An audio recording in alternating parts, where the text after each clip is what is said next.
Welcome back to the Bourbon Note, everybody. I'm Ben.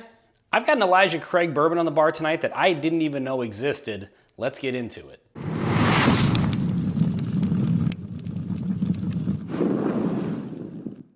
So on the bar tonight, I've got, bam, this is the Elijah Craig Ryder Cup 2025 edition. So as I said, I have never even heard of this particular expression of Elijah Craig. They do have a lot of different things associated with golf. They've got like the PGA version. They do have another Ryder Cup. I don't know if that was like a 2024 release or something. That one's like a toasted barrel.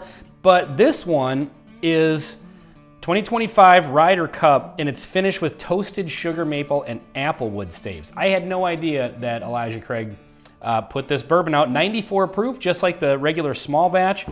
And as per the usual, there's no information on the website about it. I complained about that in a video not long ago, and yeah, this isn't even mentioned on Elijah Craig's website.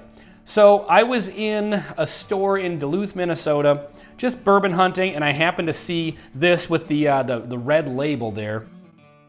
And I was like, okay, what's that? Oh, and it also comes in the fancy box. I should mention that. That's actually what stuck out.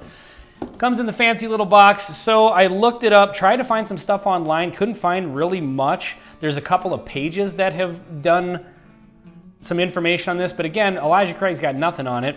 Price tag on this was 70 bucks. I'm not happy about that. Usually I think that the regular PGA small batch is usually the same price as a regular small batch, like 35 bucks or something. But that's really just Elijah Craig small batch where the barrels are sourced from warehouses PG&A. So it's really nothing, you know, crazy. But even their toasted barrel is around the $50 price point. So I'm not sure why this thing is 70 bucks. It is a limited edition, but that seems to be what the MSRP is. I had to do some digging on that. But a lot of places are actually selling it for even more than that. So that's the information on this bottle that I have. And yeah, I'm a big Elijah Craig fan. So when I saw this version of it finished with the toasted sugar maple and applewood staves, I was super curious. I dropped the 70 bucks. Figured, you know, maybe tater out a little bit and see what this one's all about. So on the nose, this thing's really bold and rich. It noses so far above its 94 proof point. And it definitely has some nosing notes that the standard Elijah Craig doesn't have. It's got some baking spice. There's a sweetness here, but there's also like some cinnamon, maybe a little nutmeg. And it's just got like, there's kind of some fall vibes coming off of this one. Kind of like a flaky pie crust, maybe a bit of mulled cider. It has a little bit of a cider note to it, which is really nice. But then it's got some standard, you know, kind of oak notes to it, a little barrel spice. Overall on the nose, this is a little maybe leaning towards a little spicier version of Elijah Craig than a standard sweet version of it. So let's get into the palate, see what happens. Cheers.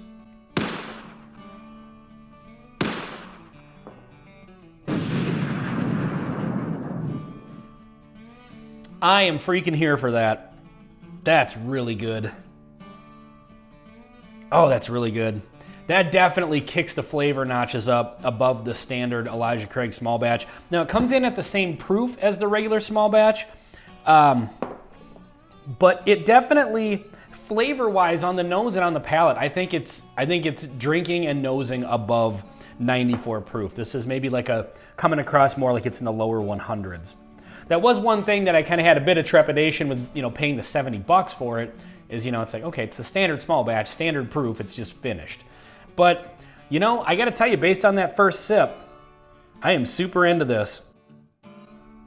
It's got a lot of the characteristics that came over from the nose onto that first sip.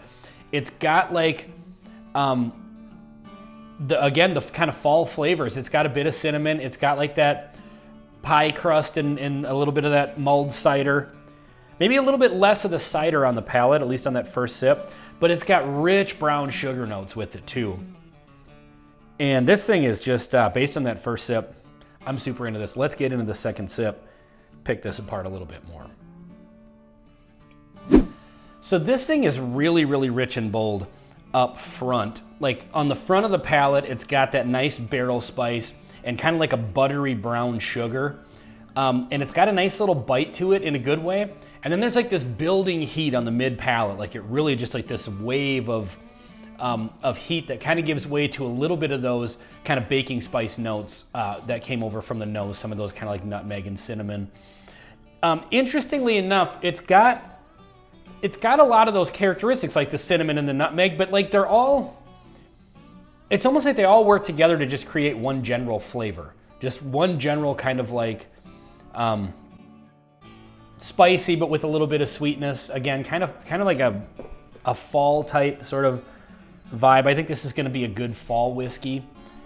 Yeah, this thing is really interesting.